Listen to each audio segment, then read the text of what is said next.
Deputéiert vum Parlament hu gëcht der echt Reaktionen zum Jean-Claude Juncker senger Regierungserklärung gewiesen. Vun der Opposition sie kritisch Stimmen ze heieren.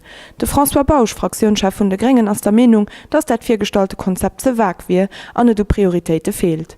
De Claude Meisch betont, dass an der Erklärung kein konkret Lesungen am Bezug op de Staatsbudget, Steuern oder de Rentener Pensionssystem enthalle sinn.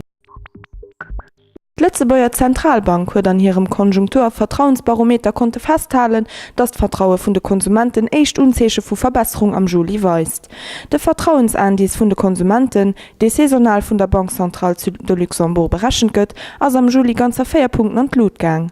Och wann den Indiz nach immer op engem niedrigsche Niveau ass, wie fir der Wirtschaftskris gesinn Verbraucher hier Zukunft als Konsumenten trotz allem awer net ganz so negativ. Dese Weekend fängt BGL League an. Den Heichpunkt echte Spieldach ass dem Match der Stiedling an der Fola.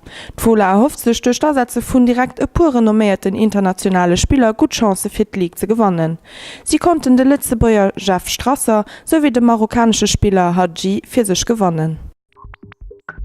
De Centre National de l'Audiovisuel proposéiert vom 30. Juli bis den 1. August an ihrem Open-Air-Kino 3 Gratis-Filmer. Donieft sie noch Sitzgelegenheiten an eng Buvette installiert gehen. Freuden ab 21:30 Uhr können sich die Visiteuren iwwer d'Avant-Premiere vom Anne Fletcher singem romantischer Komödie The Proposal mit den Schauspieler Sandra Bullock und Ryan Reynolds freuen. Samsten dann kommen Kanner an den Genuss vom Open-Air-Gefil. Ab 21:30 Uhr können die kleinen Kinosfreunde den Zeichentrickfilm Coraline in der freien Himmel gucken.